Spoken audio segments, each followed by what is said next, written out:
Sekarang secara syariat, jujur ya, kalau Arafah yang dimaksud itu adalah tempat yang ada di Arab, yang banyak batunya, yang ada Jabal Rahmah itu, kalau secara fisik setelah selesai dari Arafah yang tempat di Arab itu, kita pulang ke Indonesia nih, Bapak Ibu ingat apa? Nah, dibuka tuh hadis-hadis Nabi, ketemu hadisnya, oh Nabi Muhammad juga ternyata awal agamanya bukan sholat dulu, tapi mengenal Allah dulu. Sampai beliau mengatakan awwaluddin ma'rifatullahi ta'ala wa rasulih, awalnya agama mengenal Allah dan Rasulnya. Wih, masuk akal. Jadi koheren semua itu, ayat, hadis dengan logika kita. Nah, kalau sudah koheren baru disebut ilmu. Makanya saya kasih tahu ya, dengarkan kajian saya, harus terbuka dulu pikirannya. Kalau masih tertutup, sudah, daripada kalian menghujat saya, lebih bagus matikan saja YouTube-nya.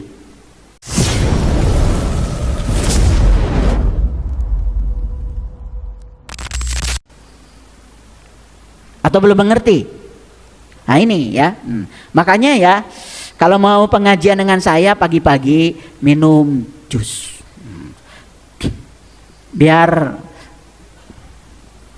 ini baru sebentar saya bicara udah ngantuk. Nah, kalau ngantuk itu berarti nggak ada resonansi itu, hati-hati itu. Harusnya ketika saya sudah bicara makin bergairah itu. Kalau mikir, nah ngantuk itu gara-gara gak mikir. Nah, maaf ya yang ngantuk. Contoh sederhana, di Quran ada kata-kata begini, faiza afadtu min arafah fazkurullah. Sangat logik. Apabila kamu telah selesai dengan arafah, ingatlah Allah. Jadi arafah dulu baru ingat Allah.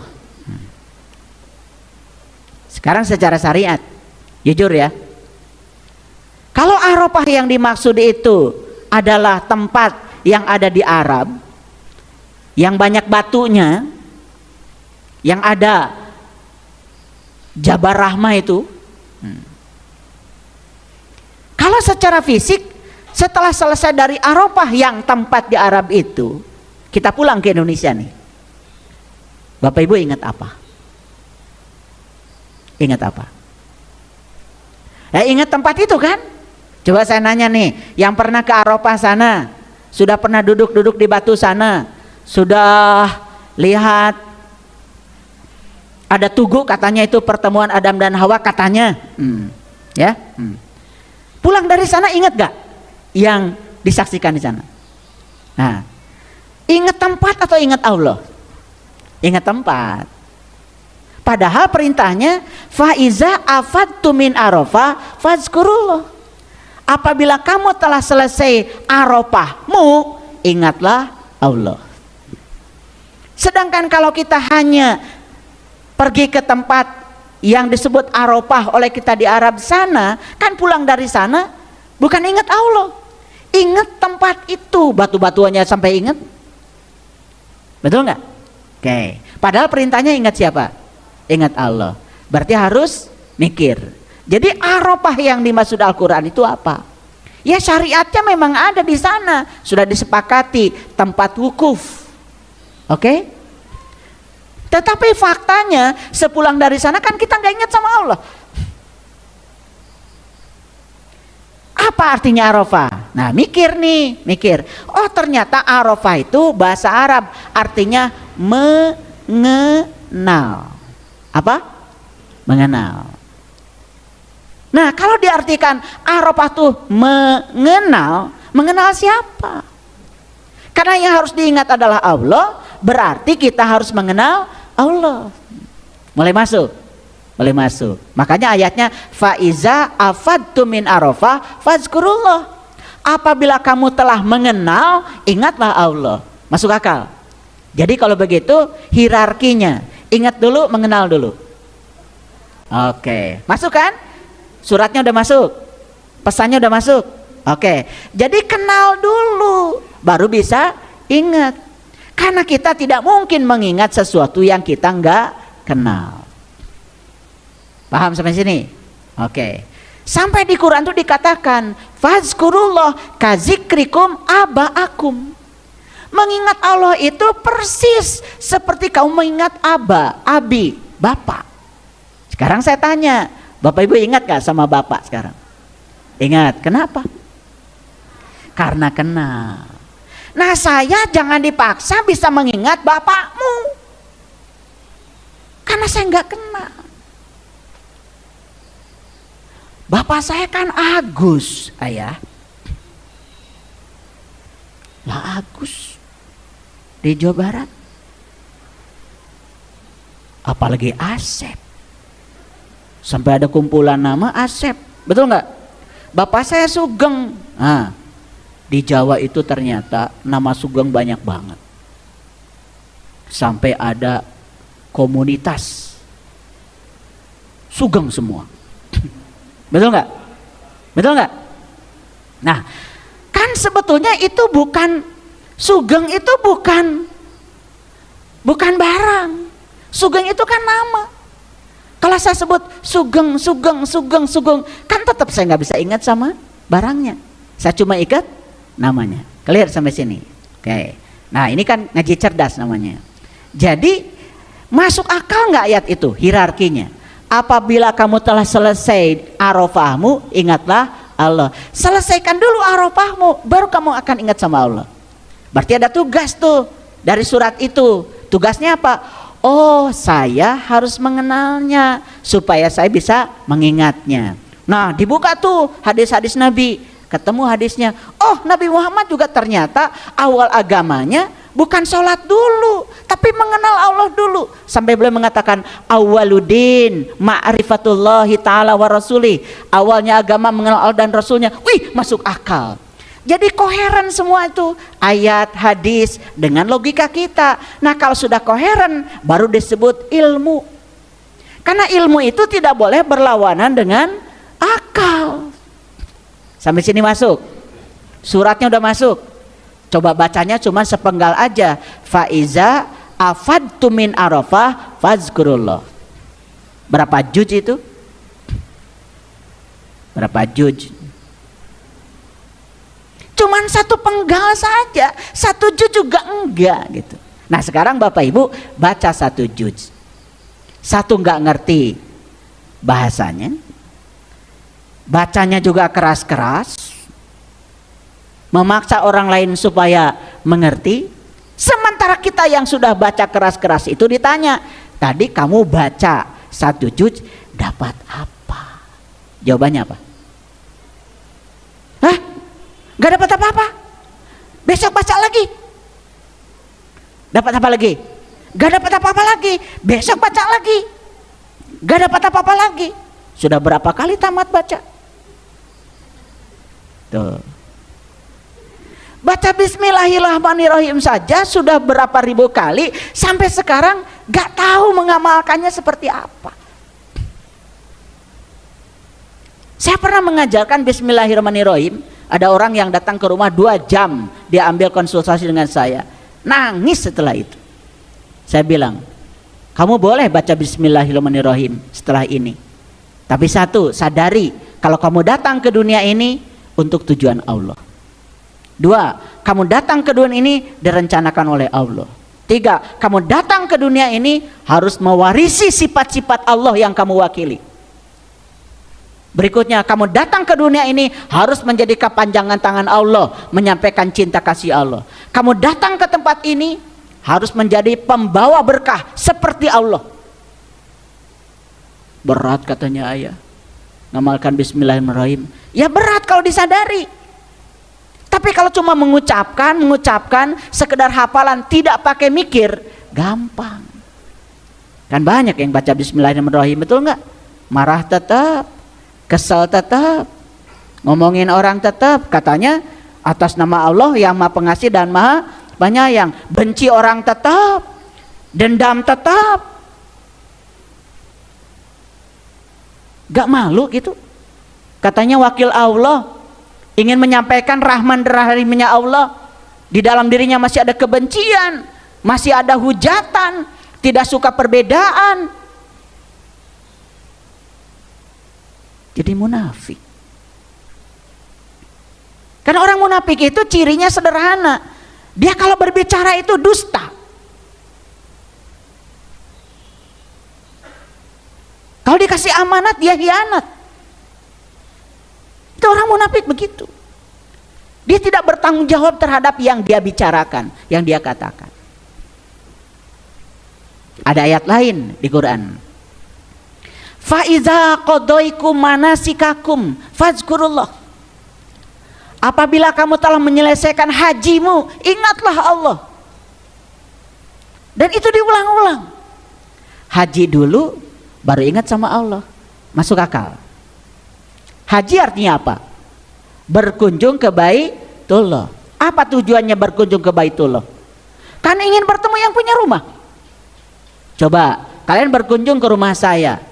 Ingin bertemu rumah saya atau ingin bertemu saya? Yang benar. Saya tanya sekali lagi. Kalian ingin berkunjung ke rumah saya? Jujur ya, jujur. Ingin bertemu rumah saya atau ingin bertemu yang punya rumah? Yang benar. Benar nih? Benar. Nah, berkunjung ke rumah Allah kan bukan ingin bertemu rumahnya. Ingin bertemu yang punya. Kalau bertemu yang punya rumah disebutnya tamunya rumah, pemilik rumah. Kan disebutnya juga duyufullah. Lah ini, setelah lihat rumahnya udah aja. Gak ada keinginan bertemu yang punya rumah, tapi ngaku-ngakunya tamu Allah. Gimana, saya bingung. Coba saya mau nanya. Kalau berkunjung ke rumah saya, di luar apa masuk? Masuk. Yang benar. Wah, ini rumahnya Pak Saiful. Udah, kita muter aja di rumah di luar. Gak usah ketemu Pak Saiful. Muter aja di luar. Disuguhin gak kira-kira sama saya? Disapa gak sama saya? Lah kan saya juga gak tahu kamu mau berkunjung ke siapa. Tapi aneh, baru muter di rumah saya sudah puas. Begitu pulang ketemu katanya. Bohong. Baru muter aja. Masuk akal nggak yang saya sampaikan?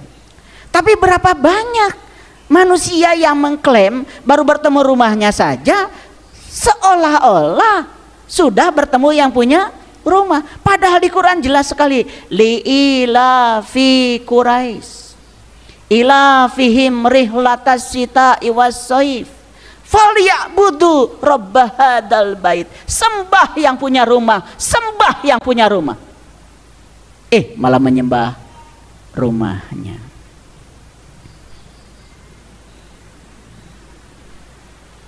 Kerasa. Udah masuk akal ya? Masuk akal. Ini baru contoh sederhana, belum masuk nih kajian kita. Ini baru judul. Jadi kitab suci itu mengajarkan bagaimana cara kita berpikir logis. Karena hidup itu tidak bisa diselesaikan dengan hafalan. Hidup itu bisa diselesaikan dengan cara berpikir yang keren. Kenapa? Hidup itu adalah solve problem. Menyelesaikan masalah. Dan menyelesaikan masalah kuncinya apa? Keterampilan berpikir. Kan orang menyelesaikan masalah tuh.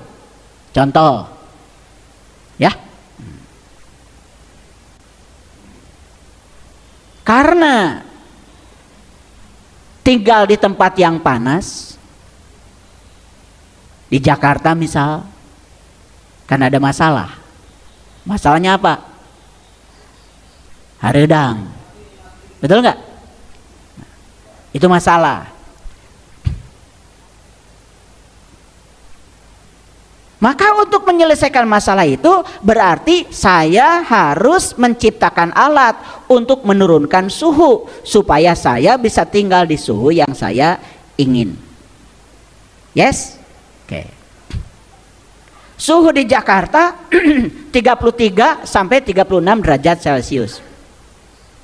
Sementara untuk nyaman kita ingin tinggal di suhu 22 derajat Celcius. Saya harus menurunkan suhu dari 33 derajat Celcius menjadi 22 derajat Celcius. Masalah bukan itu? Masalah. Bisa dihafalkan dengan hafalan. Dihafalkan aja. Untuk menurunkan suhu, gunakan alat namanya AC. Dihafalin. Untuk menurunkan suhu, gunakan AC. Untuk menurunkan suhu, gunakan AC. Untuk menurunkan suhu, gunakan AC. Ditanya lagi di sekolah, bagaimana caranya menurunkan suhu? Untuk menurunkan suhu, gunakan AC. Turun gak itu suhu? Gitu gak kalian? Gitu amat. Gak bisa diselesaikan dengan hafalan. Berarti harus berpikir. Gimana cara berpikirnya? Oh, saya harus bisa mengubah ketika udara masuk ke dalam, keluarnya sudah bersuhu itu. Gimana caranya? Menciptakan mesin yang namanya AC. Perlu apa? Perlu listrik, perlu kompresor, dan lain sebagainya. Banyak. Saya dosennya yang bidang itu. Tapi kalau saya jelaskan cara bikin AC, hilang pengajian ini. Jadi saya seperti ngasih kursus sama tukang AC. Udah sampai situ aja dulu ya. Tetapi ini cara berpikirnya, paham sampai sini? Oke. Kalian masuk mobil, panas, apalagi ketika sudah ditempatkan di tempat yang panas. Ya, sinar matahari masuk, tidak bisa dicegah. Semua kaca mengizinkan sinar matahari masuk. Jok jadi panas, dashboard jadi panas, udara di sekitar jadi panas, gak nyaman. Ada masalah di situ? Ada masalah. Bisa diselesaikan dengan hafalan? Gak bisa. Sementara kita bangga ketika anak sudah bisa menghafal. Saya dulu bangga, saya nih bukan kalian. Ketika anak saya hafal juz amma, rasanya anak saya ini udah paling soleh aja. Tapi disuruh nyapu nggak bisa, bereskan tempat tidur nggak bisa. Padahal hidup itu harus punya keterampilan hidup. Saya sering mengatakan, saya ya secara pribadi, saya tidak khawatir anak saya kalau bacaan Al-Qur'annya belum hebat, gak khawatir. Tapi saya khawatir kalau dia tidak bisa berpikir untuk menyelesaikan masalah hidupnya. Tentu saja bisa baca Quran yang hebat, keren kan? Apalagi hafal. Tapi hafal bukan jaminan seseorang bisa hidup. Nih saya kasih tahu, semua orang yang sekolah pasti punya ijazah. Setuju? Tetapi semua orang yang punya ijazah belum tentu pernah berpikir. Common, nariron wae. Makanya saya kasih tahu ya, dengarkan kajian saya, harus terbuka dulu pikirannya. Kalau masih tertutup, sudah, daripada kalian menghujat saya, lebih bagus matikan saja YouTube-nya.